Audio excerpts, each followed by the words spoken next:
Nous savons également qu'on puisse trouver de la force et de l'appui dans la communauté. Donc, nous vous encourageons donc à vous connecter les uns avec les autres au sein de vos communautés, à poursuivre le soutien dont vous avez besoin à la suite de ces conversations d'aujourd'hui. So now, I'd like to welcome to the virtual stage. Je voudrais inviter pour animer la suite de notre programme Carole Chab, qui est PDG de la Fédération des municipalités canadiennes. À elle se joindront Mauricio Bevilacqua, maire de Vaughan, Peter Slolly, qui est chef de la police d'Ottawa, et Ayuden, vice-président de CIJA Québec. Et Ilona Schunaspar, directrice du Centre pour l'éducation. Carole Chab, je suis la chef de la direction de la Fédération canadienne des municipalités à la Voix nationale du Canada pour les gouvernements municipaux. I will start as well by thanking the federal government. Je voudrais remercier le gouvernement fédéral et toutes les personnes concernées pour cette invitation à venir ici. Je vous ai écouté attentivement, j'ai appris beaucoup, je l'apprécie beaucoup. Je vous parle depuis Ottawa, à partir du territoire. Non, c'est des peuples algonquins. La Fédération des municipalités compte plus de 2000 municipalités.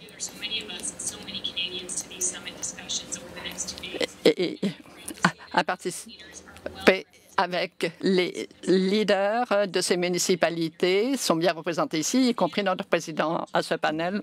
Nous allons parler de l'intersection entre donc le travail des dirigeants des communautés, la lutte contre le sémitisme. Inclusive et accueillante doivent être un objectif que nous poursuivons tous ensemble. Trop de Canadiens, beaucoup trop souvent, sont visés par le crime motivé par la haine et en fonction de leur foi. La communauté juive du Canada est aussi fière et dynamique que tout ce que vivent au Canada. Et il nous faudra tout pour construire un pays où ils pourront ressentir la liberté de pratiquer en paix. C'est un honneur pour moi de faire partie de cette discussion intéressante. Je sais que les membres de la Fédération estiment qu'il est très, très, très important d'agir sur le terrain pour combattre l'antisémitisme et la haine. Je suis ici avec des dirigeants locaux qui sont tous en train de combattre l'antisémitisme dans leur communauté. C'est un plaisir d'être ici avec vous et de prendre tout ce que vous avez fait pour combattre le sémitisme au Canada cette année. Nous n'avons pas beaucoup de temps, alors vous laissez la possibilité d'intervenir sur un point. Vos commentaires seront les bienvenus. Nous savons que pour la communauté juive, que la communauté juive était un groupe le plus souvent ciblé par ces attaques. Codlon nous a parlé de l'incidence des incidents, l'augmentation du cas d'incidents. À partir de votre communauté, comment votre société réagit? Qu'est-ce qu'on devrait faire de plus? Chef de police. Merci de votre invitation à venir ici avec donc les Canadiens de peu partout pour parler de cette question fort importante.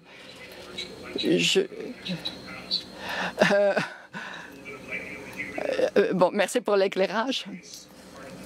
Non, la partie sérieuse de ma réponse. Le problème de leadership. Je ne connais pas de personne au Canada qui est élu à un poste important qui ne soit pas absolument décidé à lutter contre ces crimes avant de venir me présenter comme candidat à ce poste. J'ai essayé de contacter les dirigeants des communautés de tout le groupe, y compris le rabbin Bock. Ce n'est que lorsque je me suis convaincue que je comprenais la nature des préoccupations en matière de santé, de sécurité personnelle, surtout dans le contexte de la haine que j'ai décidé que je pouvais accepter des chefs de police de la capitale nationale. Et ce n'est qu'une fois que j'ai bien compris l'importance donc de cette mission que j'ai présenté ma candidature. Il ne faut pas espérer devenir un leader de ces établissements de la sécurité si vous ne pouvez vous engager personnellement et que vous engagiez votre organisation à faire avancer la cause des droits et à faire diminuer la haine sous toutes ses formes. La question de l'approche des problèmes est importante. Le problème est dans l'ADN de tous partout au Canada. Ces incidents vont arriver, mais lorsqu'ils arrivent, il faut les signaler. C'est un des crimes les moins signalés au Canada. Et ça doit absolument changer.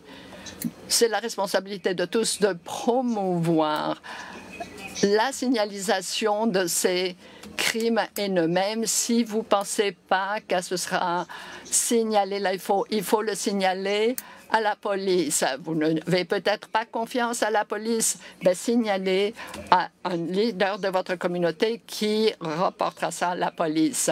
La sous-signalisation est un des problèmes, un des facteurs les plus importants qui sapent en fait la possibilité de réagir adéquatement. Il faut qu'il y ait une approche multiple, prévention qui commence avec l'éducation. Donc, pour pouvoir identifier, signaler et réagir adéquatement. Il faut donc toutes sortes d'acteurs sociétaux qui agissent, pas simplement un segment de la société. Le meilleur exemple à Ottawa, c'est cet incident dans la communauté noire, dans une église chrétienne qui a été signalé à un groupe de leaders, mais pas à la police, mais groupe qui a pu intervenir. La police est intervenue, il y a eu une enquête, mais avec une réponse de toute la ville. Ça, c'est un modèle de préparation et de réaction pour nous tous, que l'on vive dans une petite ville ou dans la province la plus peuplée du Canada. Mon dernier exemple, c'est le lien entre le municipal, le provincial, le fédéral national. Il y a quelques années, j'ai co-présidé, c'était un privilège, d'un groupe pour la prévention du terrorisme sous la direction de Roméo Dallaire et avec des gens comme Bob Ray plus tard. Ce que j'ai compris avec ces personnes qui venaient de tous les milieux, c'est que ceux qui nous avaient prédécessés ne voyaient pas tous les problèmes. On a fait beaucoup de travail pour voir, en fait, quelles étaient les choses que l'on avait négligées jusqu'ici, surtout avec les menaces que représentait l'extrémisme d'extrême droite. C'était un gros problème, une grosse lacune au niveau national et international. Ça nous a affectés. Nous n'avions pas les informations voulues pour, en fait, combattre ces menaces. Depuis, des mesures correctives ont été prises. Je vous encourage à poursuivre dans cette voie. Merci. Je voudrais poursuivre dans cette voie en voyant qu'est-ce qu'il faut faire plus pour relever ces défis. Des tactiques particulières avec tout ce qui se passe dans le pays. Je vais commencer avec vous. Si vous pouvez nous faire des commentaires, qu'est-ce qu'il faut faire en plus? Quelles sont les tactiques qui semblent réussir dans les communautés en 2021? Merci. Je voudrais revenir sur ce que vient de mentionner le chef de police, l'importance de signaler les crimes. Nous avons vu, il est tout important d'établir une définition générale de ce qu'est un crime antisémite. Il est très important d'avoir une définition standard. Ce sera très important pour aider les responsables des services policiers, des services judiciaires pour comprendre la nature du crime. Nous encourageons également ceux qui ne signalent pas suffisamment. Ces incidents sont sous-signalés, que les communautés ne les signalent pas suffisamment. Il faut que ça change. J'ajouterai que l'établissement service pour la prévention des crimes. Je sais que c'est en 2016, après un sommet local que l'on avait fait avec le maire de l'époque d'Air. À l'époque, on avait créé des unités. Ça fait toute la différence. Je pense qu'il faut donner toutes les ressources nécessaires aux services policiers spécialisés lorsqu'ils existent. Sinon, il faut créer ce genre d'outils et ce genre de groupes, car ce sont ces personnes qui sauront décoder les incidents. Si on ne connaît pas le vocabulaire, si on ne connaît pas les signes annonceurs, c'est beaucoup plus difficile de poursuivre et puis les menaces également, et donner suite. Une fois que l'on a un bon partenariat avec les forces policières, c'est très, très important et c'est encore plus important avec tous ces incidents que l'on a vus à Montréal et un peu partout au Canada. Au niveau de la poursuite, il faut avoir une poursuite, il faut comprendre ce qui représente un crime haineux, antisémite ou haineux, point final. Toutes les formes de racisme, c'est très, très important de pouvoir les détecter. Et ceux qui sont responsables de la surveillance, de la poursuite, doivent bien comprendre, doivent avoir les connaissances nécessaires pour décoder les faits et pour choisir les mesures qu'il faut prendre pour assurer la protection et le partenariat avec les communautés. Merci. Je ne saurais être plus d'accord. Merci beaucoup.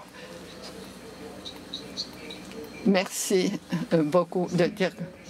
Il n'existe pas de définition standard des crimes haineux. J'ai vu un rapport préparé aujourd'hui. Il existe au moins 7 définitions différentes dans les services policiers, avec une très grande disparité entre ces définitions. Oui, effectivement, il faut avoir une norme informée par les communautés les plus affectées, pas simplement par des leaders policiers ou par des leaders communautaires. Cette définition doit être partagée entre les services policiers, les services de poursuite, les procureurs généraux doivent avoir les mêmes définitions, les mêmes pratiques pour que les communautés d'un pays d'un océan à l'autre puissent s'attendre au niveau de service qu'ils méritent et que l'esprit de la loi même prévoit. J'ai rétabli l'unité de combat contre les crimes haineux qui avait été démantelée. Réinstaurer tout cela, je réinstaurerai ce service et c'est le service essentiel dans la ville. Merci. Vous avez discuté de l'importance de signaler notre travail, ce que l'on nous dit un peu partout, pas partout au pays. Ce qui est important, c'est de pouvoir sensibiliser, aller au-devant des communautés pour transmettre l'importance donc de ces actions. Vous pouvez nous parler également de votre travail pour définir les différents intervenants. Quelle est votre expérience? Je vais préciser. Notre niveau donc de sensibilisation et donc d'action, c'est au niveau de l'éducation. Nous avons un mode de façon d'agir, un mode réactif. Par exemple, lorsqu'il y a eu un incident, nous devons, et par exemple, s'il y a un incident antisémite à Vancouver, là nous réagissons, nous travaillons avec donc les services locaux.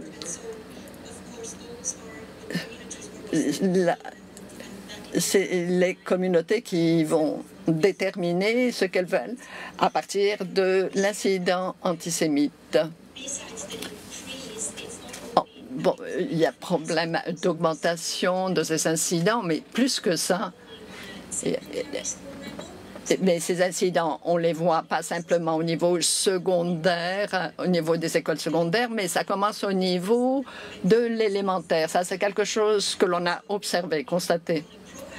Alors maintenant, du point de vue proactif, on élabore, on prépare du matériel pédagogique pour les jeunes élèves, pour toucher les élèves de 5e et 6e année.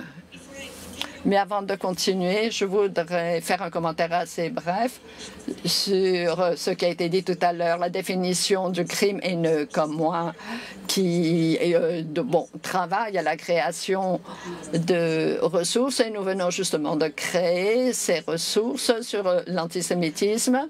Je reviendrai là-dessus un peu plus tard.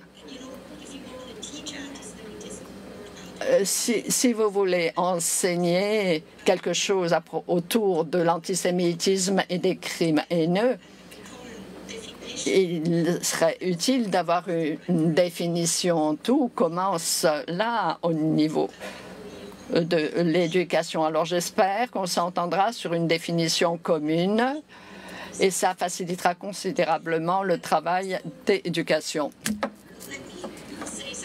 J'aimerais dire quelque chose toujours à propos de l'éducation. Oui, c'est très, très important.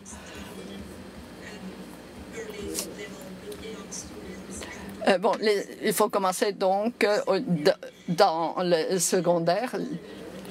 Il y a un autre besoin que l'on voit et sur lequel il faut travailler, l'éducation, pas simplement au niveau des écoles et pas simplement l'éducation des élèves, mais au niveau de l'administration, il y a une éducation qu'il faut faire également.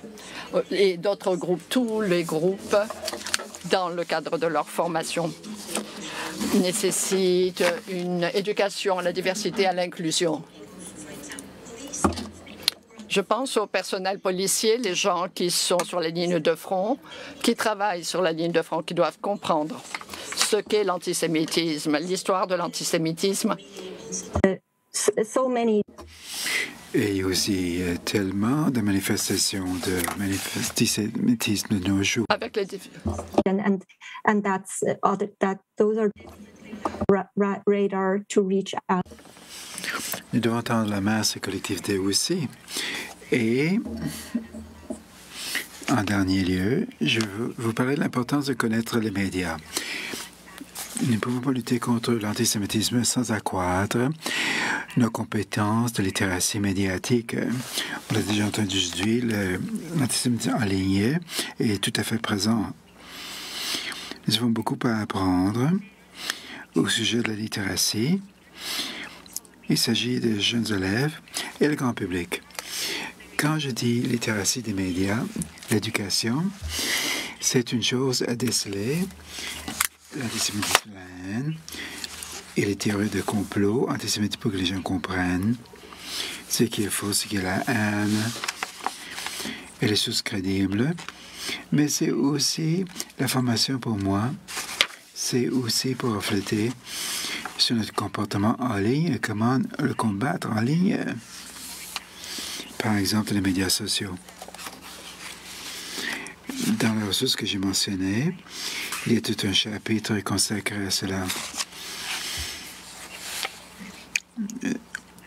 Les jeunes, tout le monde voit ça. Il y a une lacune là. Je voudrais applaudir le gouvernement. Je sais que vous ne vous avez entendu. Il y a un besoin de littératie médiatique et d'initiatives en cours. Je vous remercie et je crois vraiment que nous sommes rendus au point où nous devons mettre cela en œuvre et amener plus de gens des éducateurs du grand public. Merci beaucoup. Puis je vous pose la même question du point de vue de rayonnement communautaire. Bien sûr, je voudrais bien confirmer ce que Yvonne vient de dire. Maintenant, plus que jamais, dans cette époque de COVID, la pandémie où nous comptons tous sur les réseaux sociaux, beaucoup plus que jamais auparavant, nous avons compris l'importance des médias sociaux. Et une campagne nationale de littératie des médias aura un grand potentiel pour éduquer le public, non seulement aux jeunes gens, je l'ai vu, chez nous avec mes propres enfants, ce que les enfants ont vu se donner avec les meilleures intentions de la part des parents, mais tout le monde. Nous avons tous besoin d'être mieux au courant des réseaux sociaux. Ces voix qui peuvent passer étaient dans les marges. Les franges de société ont maintenant un accès égal, une visibilité égale dans les médias sociaux, les réseaux sociaux. Nous devons vraiment éduquer contre l'antisémitisme, bien sûr, et contre toutes les formes de racisme en ligne. Si nous savions tous, nous pourrions avoir des résultats puissants. On parle d'antisémitisme, de le définir et comprendre d'où ça vient, mais c'est important de comprendre que l'antisémitisme a différentes formes de racisme, évolue, change de forme, ça s'adapte.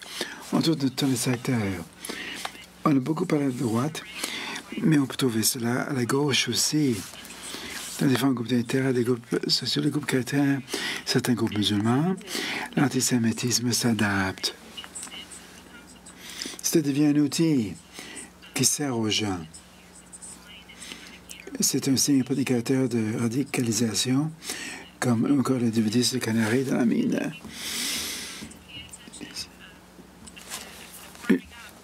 En grandissant, ma mère est née en Irak et a grandi en Irak. C'est une famille bien établie. Mon grand-père était député là-bas. Et puis, elle s'est enfuie. Je n'étais plus sûr d'être juif en Irak. Et j'ai pensé, bon, mes enfants auront une expérience différente que mes parents. Je verrai des générations qui me suivront et resteront ici, dans un meilleur pays au monde, le Québec, le Canada. Je suis content d'être là. Et je crois, je vous en prendre un instant pour dire, le fait que nous ayons ces conversations, que nous avons consacré un jour pour parler d'antisémitisme, éventuellement des ministres, des membres du gouvernement qui écoutent, ce que nous disons des membres de cette CCV qui travaillent avec nous. C'est tellement utile. Ce n'est pas seulement un problème juif, c'est un problème de la société. Si nous ne travaillons pas ensemble, nous ne pourrons pas le renverser. Aujourd'hui, nous commençons par ces conversations. Nous travaillons ensemble pour faire avancer la question. Et la question que vous posez, car nous sommes tout à fait là. Qu'est-ce que nous pouvons introduire en termes de programme utile? Nous en avons parlé de certains cas, mais j'ajouterai même quand je vois des communautés à travers le monde, ce qui se fait ailleurs. Nous pourrions prendre un partenariat avec les policiers, aller plus loin. Le programme de sécurité d'infrastructure est formidable. On a ajouté qu'il y a d'autres investissements.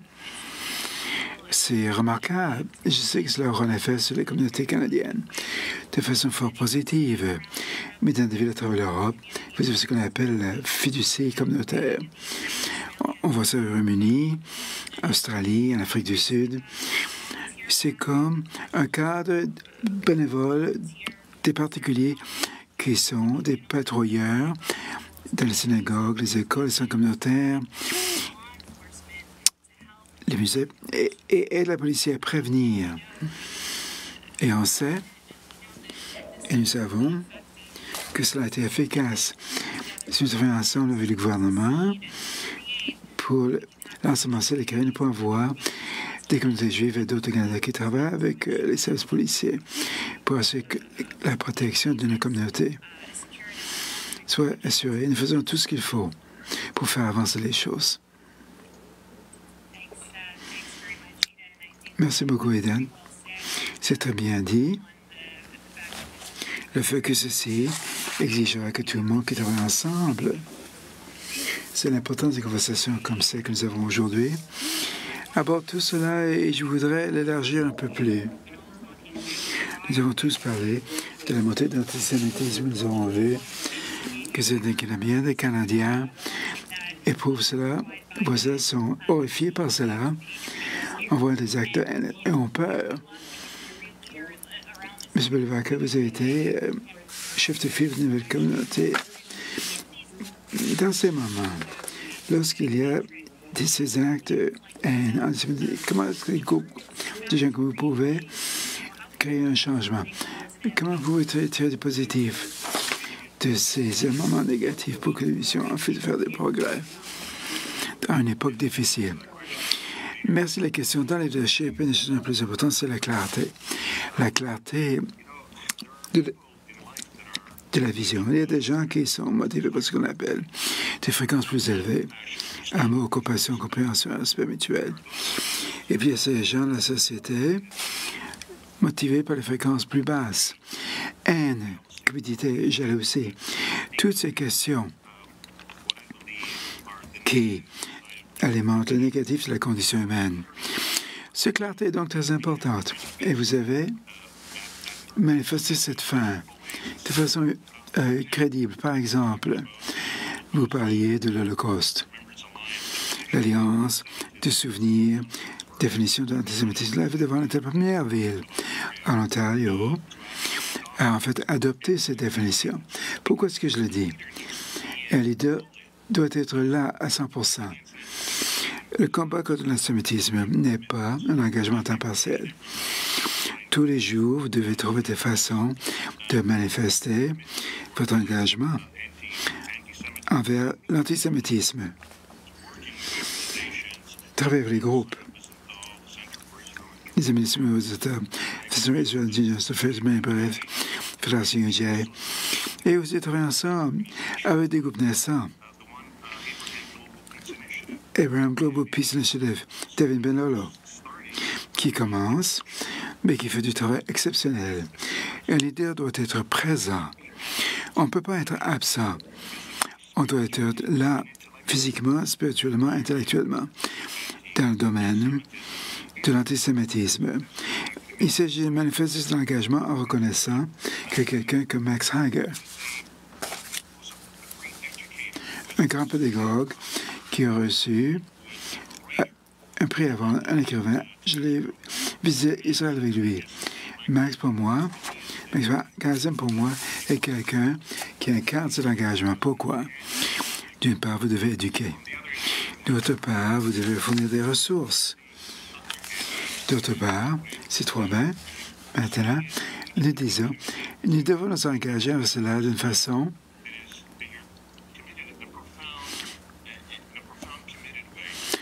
profonde.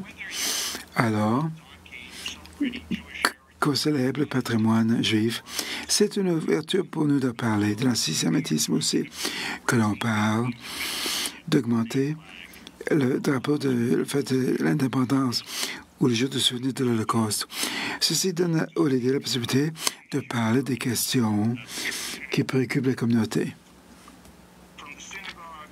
Des synagogues à promouvoir le dialogue interconfessionnel, à être présent, avoir clarté de vision. C'est ainsi qu'un dialogue, qu'un leader peut contribuer à la résolution du problème de l'antisémitisme. Ça peut être seulement un débat intellectuel. Ça peut être une discussion qui se manifeste de façon pratique. Par exemple, après quelque chose, la tournée des autobus humanitaires qui visitent différentes villes du pays, qui parlent de ces questions. Je crois que le côté intellectuel doit rejoindre l'application pratique des idées, de ses pensées. On peut parler de droit de la personne. C'est ce qu'on a fait à 18 ce matin.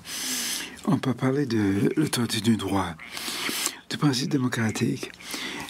Mais le leader doit manifester ses valeurs, les principes et les croyances. Et je crois que les valeurs, les principes et les croyances, vos actions, doivent toujours s'aligner sur vos valeurs, les principes et les croyances.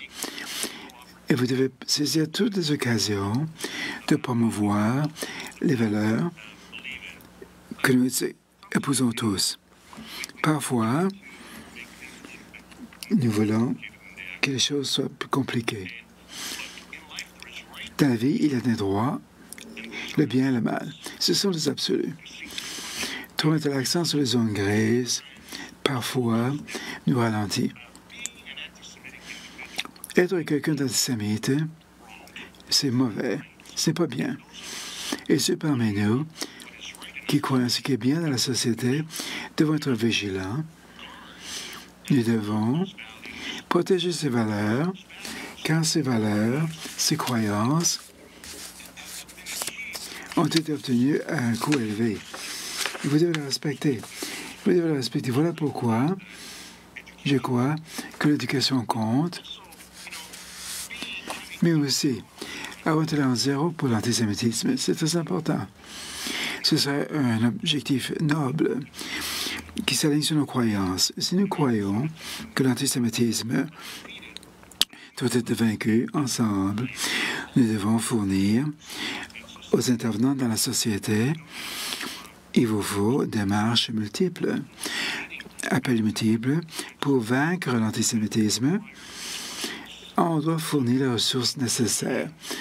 Alors que la discussion peut être bien fructueuse, c'est utile uniquement si les sentiments exprimés et les résolutions que nous acceptons tous fassent l'objet d'actions, en offrant aussi les bonnes ressources pour soutenir nos efforts. L'antisémitisme a des racines assez profondes. Nous sommes d'accord que c'est négatif, sauf les personnes qui pratiquent l'antisémitisme. Donc, rapidement, nous devrons évaluer avec qui nous avons affaire. Dieter, Elena et le chef, ils ont dit que nous vivons dans un monde différent. Les médias sociaux doivent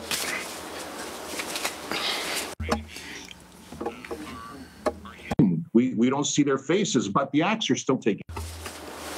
Nos ennemis sont là.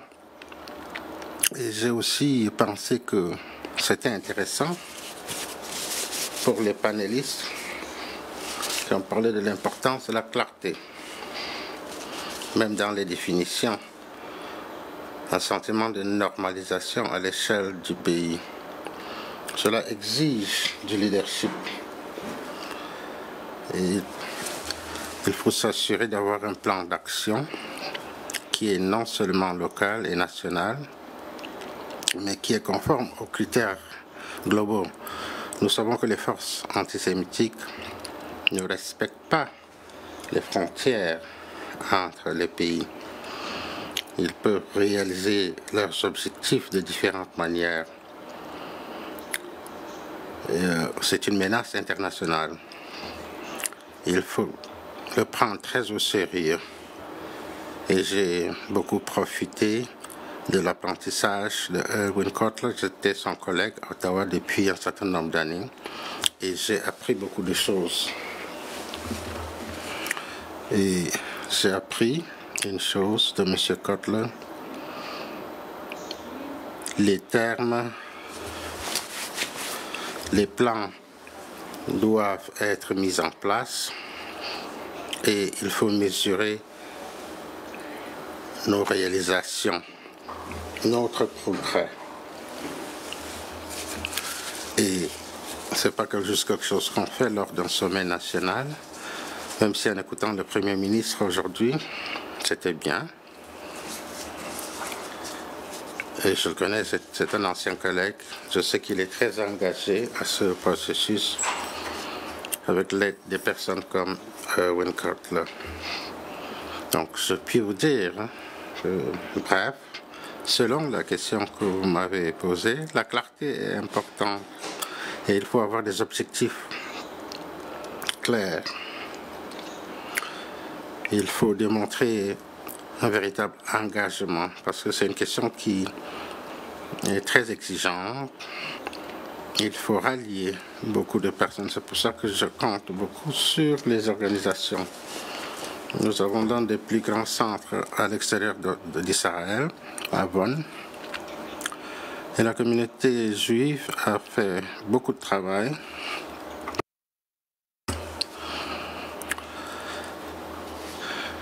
De manière harmonieuse avec la communauté. On n'a pas à être juif. Je dois dire que la communauté juive n'est pas isolée. C'est une communauté qui accueille des gens d'un peu partout. Et vous savez que c'est la réalité de l'État d'Israël également. Et nous, dans un rôle de leadership, nous devrons garder cela à l'esprit. J'ai visité Israël à plusieurs reprises parce que je dois comprendre ces questions. Si je visite les camps de concentration, c'est parce que c'est bien de vivre cette expérience, de voir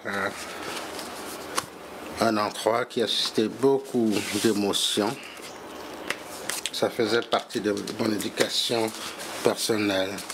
Donc je vais mieux comprendre ces questions. Il y a différentes manières d'aborder ces questions.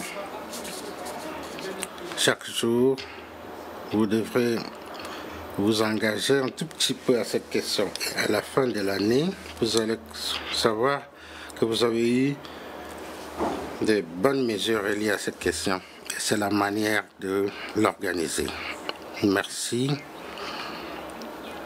Je crois que nous avons assez de temps. Vous aurez tous l'occasion de répondre, de nous dire quels conseils vous laisserez aux personnes qui suivent cette séance. On espère qu'ils voudront faire davantage pour lutter contre l'antisémitisme au Canada, poursuivre leur apprentissage. Aujourd'hui, j'ai entendu un message important duquel il faut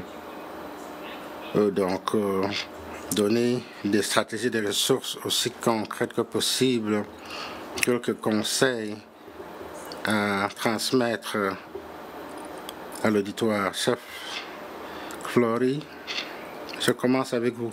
J'espérais que vous allez me sauter, mais bon, pas de chance. La plus grande menace sécuritaire, comme a dit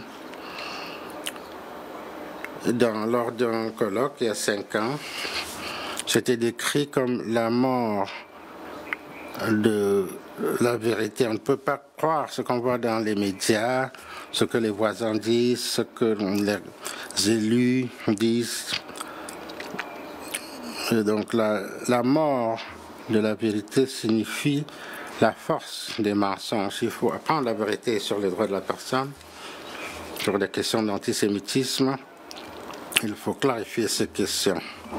Donc la vérité peut être définie de manière très large, mais nous vivons dans une période post-Covid, nous vivons dans un monde post-médiatique, c'est presque impossible de trouver la vérité. Sonia et Ed, vous avez dit cela plus tôt, mais il faut être à la recherche de la vérité, et cette vérité doit concerner les droits de la personne et l'élimination de la haine. Merci. Ida, je vous donne la parole. Je voulais revenir sur quelque chose que le maire a dit concernant le leadership. Et je commence avec cela. L'un des plus grands outils que nous avons, c'est un leadership fort. Et le leadership de ce pays, des villes, peut donner le temps pour le reste de la société.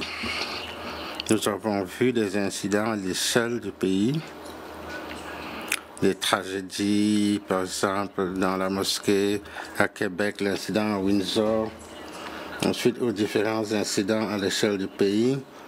Nous avons vu les leaders politiques et communautaires assister aux funérailles, contacter des familles. Moi-même, j'ai assisté à des funérailles. Les leaderships politiques, depuis quelques mois, condamnent la violence et l'antisémitisme. Il y a ces incidents que nous avons tous vécus, à partir du Premier ministre Trudeau jusqu'au Premier ministre des différentes provinces. Et nos leaders politiques étaient là. C'est la première municipalité, Vaughan, qui a adopté la définition de l'IRA. Ensuite, d'autres municipalités à l'échelle de l'Ontario et du Québec. Mais c'était le gouvernement fédéral qui a adopté cette définition en 2019.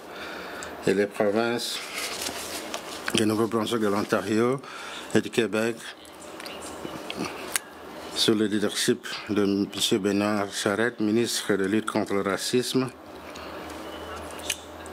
Il a fait quelques annonces il y a environ un mois. Lorsque les leaders s'expriment fortement, les populations suivent. Et nous savons que nous devons tous lutter contre toutes les formes de racisme. Comme on parle d'antisémitisme aujourd'hui, c'est ça qui me touche le plus directement. Cette lutte, ça nous touche tout le monde. Lorsqu'on voit l'Europe, les différents pays, lorsque l'antisémitisme peut s'établir, nous voyons ce qui se passe dans les sociétés. Nous devons le contrer. Au Canada, nous avons eu beaucoup d'incidents de janvier jusqu'en mai, comparé à toute l'année 2020, qui était un record en termes d'incidents d'antisémitisme. J'aimerais remercier tous les leaders ici aujourd'hui, tous les ministres qui ont participé aujourd'hui pour parler de cette question difficile.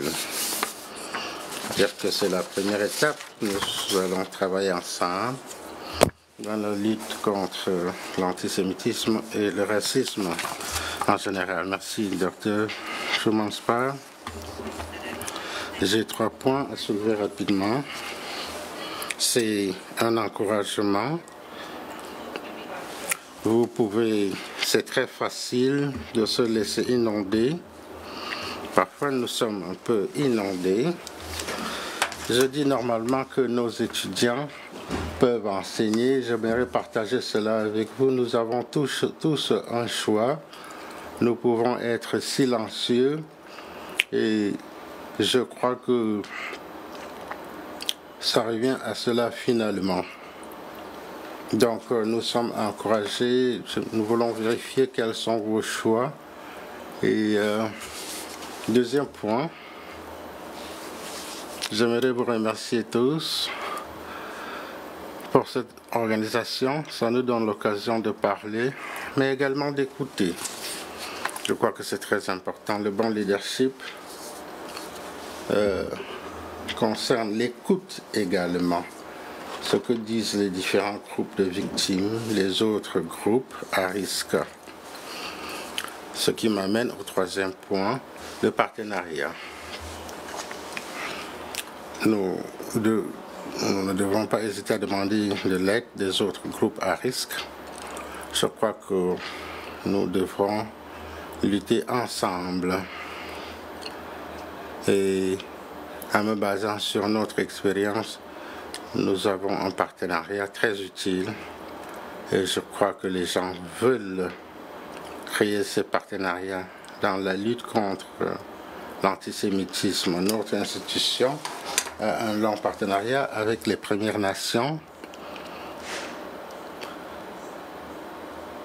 Parfois, on invitait les survivants de l'Holocauste et les survivants des pensionnats autochtones.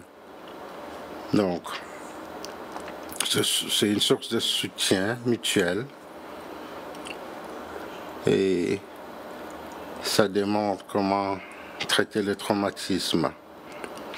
Je crois que c'est très important pour notre travail. Donc, n'hésitez pas à demander des partenariats. Merci de souligner la solidarité, l'intersectionnalité. Je crois que nous tous, nous avons besoin de cette sécurité. Mary Bell, il nous reste quelques minutes, donc je vous donne le dernier mot. C'est le bon moment. Merci Carole pour tout le travail que vous faites. Merci d'être l'animateur de ce panel. Merci pour le bon travail que vous faites pour représenter la voix des municipalités au niveau fédéral et au-delà. Comme maire, je l'apprécie. Je suis très optimiste. C'est un sommet qui était nécessaire et j'ai l'idée d'une certaine clarté. Nous savons tous ce que nous voulons. Nous sommes motivés par le même objectif, un seul objectif, c'est d'aborder cette question importante de l'antisémitisme. Nous savons ce que nous voulons.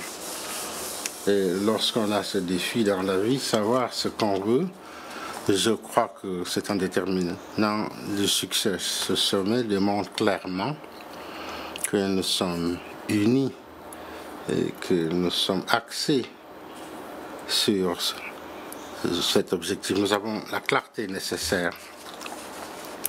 Et si je dois tirer quelques exemples de la littérature, le rabbin Hillel, sa troisième question, c'est si ce n'est pas maintenant, c'est quand? Je crois que c'est un élément de motivation pour nous tous. Nous savons tous la gravité de cette question. Nous le savons depuis quelques années. Les divergences. Nous savons que le sommet d'aujourd'hui a regroupé beaucoup de gens pour la gravité de la question.